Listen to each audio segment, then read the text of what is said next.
ఏలేరు నదిలో ఎమ్మెల్యే జ్యోతుల నెహ్రూ ఆయన కుమారుడి అనుచరులు 20 అడుగుల లోతులో చేస్తున్న 200 కోట్ల అక్రమ ఇసుక తవ్వకాల వల్ల సాగునీరు అందక పంటలు ఎండిపోతున్నాయని పాటంశెట్టి సూర్యచంద్ర ఆరోపించారు. దీనిపై నిరసనగా రైతులతో కలిసి ఇసుక లారీలను ప్రొక్లైన్లను పోలీసులకు అప్పగించామని, తమకై ఎన్ని అక్రమ కేసులు పెట్టినా ప్రజల పక్షాన పోరాటం ఆపబోమని స్పష్టం చేశారు.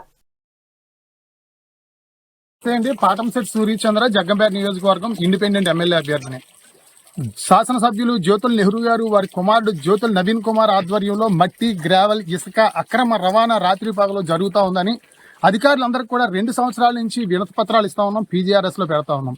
అధికారులు మేము పెట్టిన అప్లికేషన్కి ఒక 10 రోజుల తర్వాత లేదా వారం రోజుల తర్వాత ఫలానా తారీఖున ఫలానా టైంకి వస్తాం, మీరు ఆ టైంకి రండి అంటారు. అక్కడ అదే అధికారులు మళ్ళీ ఆఫీస్ నుంచి బయలుదేరి ముందు మేము రేపు వస్తామని చెప్పేసో లేకపోతే ఎల్లుండి వస్తామనో, అంటే వచ్చే తనిఖీకి వచ్చే తేదీ ఈ అధికారులే ఎవరైతే అక్రమంగా ఇసుక మట్టి తోలుతా ఉన్నారో వారికి సమాచారం పంపించడం, వాళ్ళు ఈ మిషన్లో లారీలు ఏమీ లేకుండా చేయడం, అధికారులు వచ్చి ఏమీ లేవండి అని చెప్పేసి వెళ్ళిపోవడం.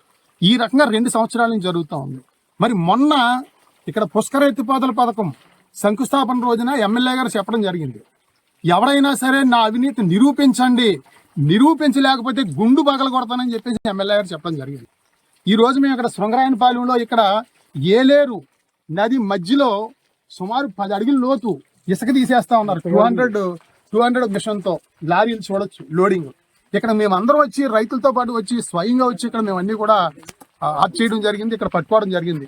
మేము రావడం చూసి ఇంచుమించు సుమారు 10 లారీలు వెళ్ళిపోవడం జరిగింది. స్పీడ్గా మమ్మల్ని అందరినీ జనాలు చూసి, రైతుల్ని మమ్మల్ని చూసి చాలా స్పీడ్గా 10 లారీలు వెళ్ళిపోవడం జరిగింది. ఒక లారీ దొరికింది, మిషన్ ఆఫ్ చేయడం జరిగింది.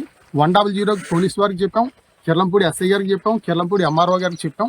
ఈ లారీని ఈ మిషన్ని సీజ్ చేసి ఎవరైతే అక్రమంగా అవినీతిగా తోలుతా ఉన్నారో వాళ్ళ మీద చర్య తీసుకోవాలని చెప్పేసి మేము అధికారులకు చెప్పడం జరిగింది. అధికారులు వచ్చే వరకు ఏ టైం అయినా సరే ఇక్కడ మేము వెయిట్ చేస్తాం. అయితే ఈ సందర్భంగా కూటమి ప్రభుత్వానికి గౌరవ చంద్రబాబు నాయుడు గారికి మేము విజ్ఞప్తి చేస్తా ఉన్నాం. ఇది రైతు ప్రభుత్వం అంటా ఉన్నారు, ఇది రైతు ప్రభుత్వమా? ఇది రైతు ప్రభుత్వం కాదు. రైతు ప్రభుత్వం అయితే 2 సంవత్సరాల నుంచి ఏలేరు అడ్డంగా దారుణంగా ఇసుక తోలేసి ఎంత అవినీతి చేస్తా ఉన్నాడు ఎమ్మెల్యే నెహ్రూ గారు, నవీన్ గారు వాళ్ళ అబ్బాయి 2 సంవత్సరాల నుంచి చేస్తా ఉన్నారు ఇదే పని. రోజు ఎన్నో మిషన్లు, ఇంకా కడికెళ్తే చాలా మిషన్లు ఉన్నాయి. మేము రావడం చూసి మొత్తం మిషన్లన్నీ పైకి ఎక్కించడం జరిగింది, లారీలన్నీ స్పీడ్గా వెళ్ళిపోవడం జరిగింది. చూడొచ్చు ఇక్కడ బెడ్ రెగ్యులేటర్ ఇటు ఇంచుమించు ఏలేరు అటు ఇటు నీరు వెళ్తుంది. ఈ బెడ్ రెగ్యులేటర్ ఆనుకుని తీసేయడం జరుగుతూ ఉంది. ఆ నిర్మాణం ఉంటుందా అండి? ఎక్కడ ఇసుక ఉందో అక్కడ తీసేస్తా ఉన్నారు. కాలువలు మెరకైపోయి ఏలేరు లోతు అయిపోతుంది ఈ ఇసుక తీసేయడం వల్ల. ఎవడిచ్చాడండి మీకు ఈ అధికారం? మీకు ప్రజలు 53,000 ఓట్లు మెజార్టీతో గెలిపించింది. 200 మిషన్లు, వందలాది లారీలు పెట్టి ఈ రైతులకు నీరు వెళ్లకుండా చేయడానికా నెహ్రూ గారు అని చెప్పేసి అడుగుతా ఉన్నాం. మేము పట్టుకున్నాం, మీరు దొంగతనం చేస్తా ఉన్నారు. జ్యోతుల నెహ్రూ గారు ఆధ్వర్యంలో మట్టి, ఇసుక, గ్రావెల్ దోపిడీ జరుగుతూ ఉంది. మీరు అవినీతి చేస్తా ఉన్నారు. 200 కోట్ల రూపాయలు దోపిడీ చేశారని చెప్పి నిరూపించాం. ఇక్కడ చూపించాం, మిషన్ పట్టుకున్నాం, లారీలు పట్టుకున్నాం. మరి మీరు గుండె మీద పగల కొడతారో నిరూపించకపోతే అన్నారు. మీ గుండె మీద మీరే పగల కొట్టుకుంటారా? మీ గుండెను మీరే పగల కొట్టుకుంటారా నెహ్రూ గారు అని అడుగుతా ఉన్నాం. మీ అబ్బాయి నవీన్ని పగల కొడతారా గుండు? లేదంటే ఇప్పుడు కృష్ణవరంలో జరుగుతుంది, ఇక్కడ కృష్ణవరంలో తెలుగుదేశం నాయకుడు మీకు కూడానే ఉంటాడు కదా, అతను గుండు పగల కొడతారా? ఎవడ గుండు పగల కొడతారు? ఎవరైతే మీరు అవినీతి చేస్తా ఉన్నారో మీరు ఇప్పటికైనా బుద్ధి తెచ్చుకుని, జ్ఞానం తెచ్చుకుని ఇటువంటి తప్పుడు పనులు చేయొద్దు. రైతు నిజంగా పంట పండించడానికి ఎంత కష్టం, ఎంత బాధ. రైతులు ఇంజిన్లు పెట్టి తోడుకుంటా ఉన్నారు, మరి వాలంకలు వేసుకుంటా ఉన్నారు నీరు ఎక్కక. మీరే చెప్తా ఉంటారు ఎన్నో మీటింగుల్లో జ్యోతుల నెహ్రూ గారు, ఏలేరులో ఇసుక తీసేయడం వల్ల మెరకైపోయింది, రైతులకు నీరు వెళ్ళట్లేదు అని మీరే చెప్తారు. మీరే ఇసుక తీయించేస్తున్నారు మీ ఆధ్వర్యంలో. చాలా అన్యాయం. కూటమి ప్రభుత్వాన్ని హెచ్చరిస్తా ఉన్నాం, గౌరవ చంద్రబాబు నాయుడు గారిని. భవిష్యత్తులో కూటమి ప్రభుత్వం మరి ఈ యొక్క చేసే దోపిడీ వల్ల కానీ, మీరు చేసే అవినీతి వల్ల కానీ మీరు చాలా దారుణమైన అధోగతి పాలైపోయి చాలా దిక్కుమాలిన పరిస్థితుల్లో ఓటమికి గురవుద్దని చెప్పి కూటమి ప్రభుత్వాన్ని హెచ్చరిస్తా ఉన్నాం ఈ సందర్భంగా. మరి చూడొచ్చు ఎంత అన్యాయం. మొత్తం కడకి ఏలేరు 55,000 ఎకరాలకి ఆయకట్టు నీరు వెళ్ళే ఏలేరుకి ఎలాంటి గోతులు పెట్టారో చూడండి. ఇంతంత గోతులు. ఇదే పని మొత్తం ఏలేరు అంతా కూడా. ఒక రోడ్డు వేసేయడం జరిగింది ఏలేరు మధ్యలో. ఇంత అన్యాయం చేస్తా ఉన్నారు.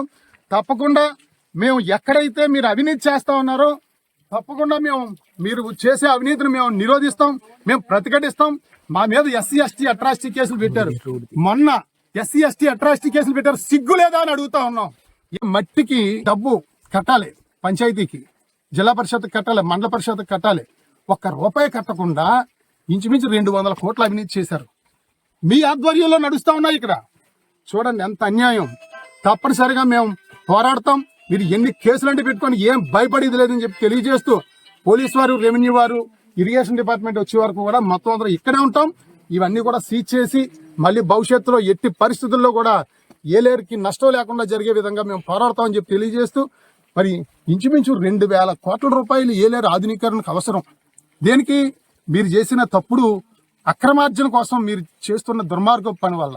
ఇసుక ఇంత లోతు తోలేస్తారండి, ఇంత లోతు ఇసుక మొత్తం తీసేయడమే, అడ్డు అదుపు లేదు. మిమ్మల్ని ఎవడన్నా అంటే కేసు పెట్టాడు, ఎవడన్నా అంటే ఎస్సీ ఎస్టీ కేసు పెట్టాడు కూడా 10 మంది తిప్పుంటారు, వాళ్ళతో పెట్టించేయడం కేసులు. ఎంతమంది మీరు పెట్టిస్తారో, ఎంతకాలం పెట్టిస్తారో, ఎంతకాలం మా గలం నొక్కుతారని చెప్పి అడుగుతా ఉన్నాం. నెహ్రూ గారు, మీకు చాలా భవిష్యత్తులో అంతకంతగా అనుభవిస్తారు. మేము చెయ్యని నేరానికి మా మీద కేసులు పెట్టించారు. మేము ఏంటంటే ఒక బంతి లాంటి వాళ్ళు. మీరు కొడితే 10 రెట్లు లెగిస్తాం. ఎట్టి పరిస్థితుల్లో ఆగేదే లేదు, తగ్గేదే లేదు. తప్పకుండా రైతులకి సాగునీరు వెళ్లే విధంగా ఈ అక్రమ ఇసుక రవాణా గాని, మట్టి రవాణా గాని, గ్రావెల్ రవాణా గాని అడ్డుకుంటాం, పోరాడతాం. అక్రమ ఇసుక రవాణా